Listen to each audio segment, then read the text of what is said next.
Psychological turn-ons that affect avoidance more than lust. When people talk about what turns someone on, they usually think of lust, bodies, chemistry, desire, and physical attraction. But if you've ever been close to an avoidant, you already know something important. Lust alone doesn't hold power over them for long. In fact, the things that affect avoidance the deepest often have very little to do with sex at all. Avoidants are wired differently. Their nervous system doesn't respond to intensity the way anxious or emotionally expressive people do. What actually gets under their skin, what quietly hooks their attention and stays there, are psychological turn-ons that bypass desire and go straight to the core of their emotional defenses. And once you understand these, you stop trying to seduce them with effort and start influencing them with presence.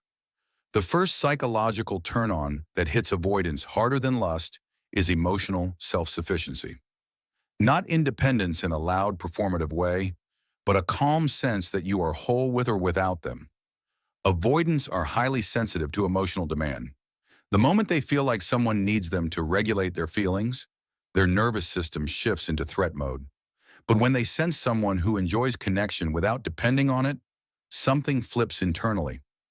Your self-sufficiency signals safety. It tells their subconscious, I won't trap you, I won't consume you. And paradoxically, that's when they lean in. Not because they want closeness, but because closeness no longer feels dangerous. Another psychological turn-on for avoidance is emotional restraint paired with depth. This confuses people because restraint is often mistaken for disinterest. But avoidants are drawn to people who don't emotionally spill everywhere, yet clearly feel deeply. When your emotions are contained, regulated, and intentional, the avoidant mind becomes curious.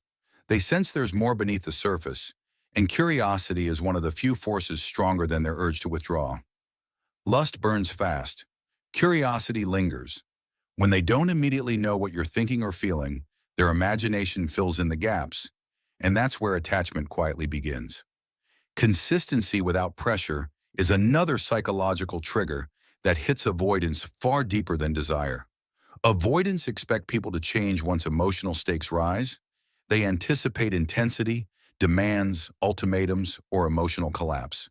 So when you remain steady, same tone, same boundaries, same presence, something inside them relaxes. Your predictability doesn't bore them. It regulates them. Lust excites their nervous system, but steadiness calms it. And calm is addictive to someone who lives in a constant state of emotional self-protection. One of the most underrated psychological turn-ons for avoidance is being seen without being exposed. Avoidants fear being fully known because they associate it with loss of control or emotional invasion. But when you notice them, really notice them, without interrogating or demanding explanation, it creates a rare experience. You see their patterns, their moods, their silences, yet you don't chase them for answers. This feels intimate without being invasive. Lust wants access. This kind of attention offers acceptance. And for an avoidant, acceptance is safer than desire. Respect for distance is another turn-on that outperforms lust every time. Most people interpret distance as rejection and respond by pulling closer. Avoidants interpret distance as regulation. When you allow space without resentment, without guilt, without passive aggression, it shocks their system. They are used to distance causing drama. When it doesn't, they start to associate you with relief. Lust pulls them forward temporarily, but relief makes them return. Over time, your ability to let them breathe becomes the very thing that draws them back toward you. Another deep psychological trigger is grounded confidence without validation seeking. Avoidants are extremely attuned to power dynamics, even if they don't consciously admit it. When someone subtly looks to them for reassurance, approval, or emotional anchoring, it creates pressure. But when you hold confidence quietly, without needing them to affirm it, they feel less burdened and more intrigued. You're not trying to be chosen. You're choosing yourself.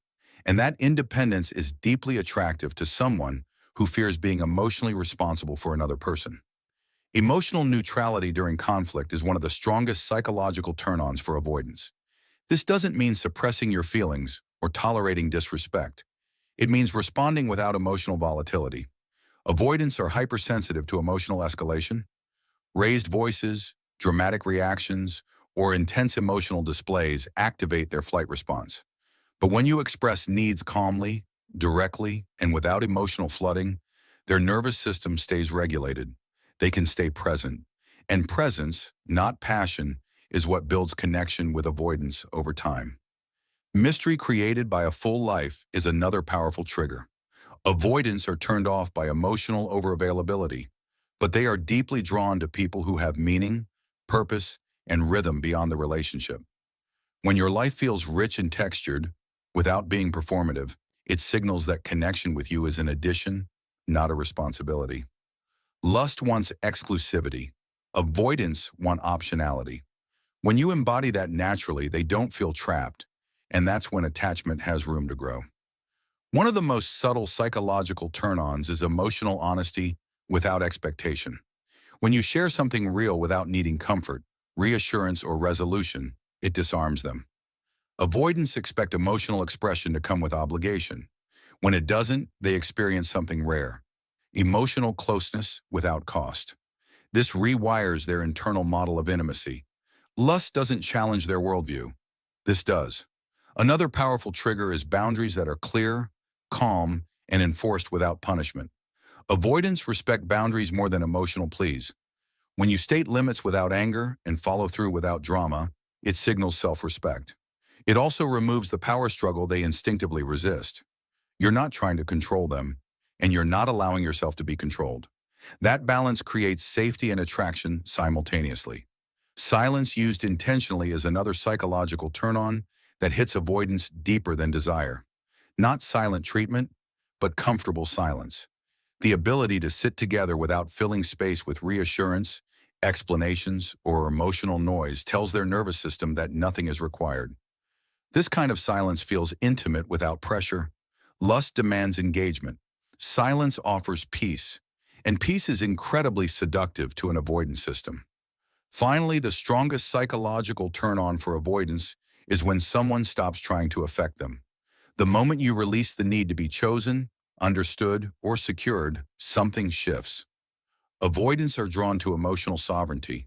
When you're no longer trying to pull them closer or push them away, you become emotionally neutral territory, and neutral territory feels safe enough for them to explore connection on their own terms. What most people don't realize is that avoidants aren't immune to attraction. They're immune to pressure.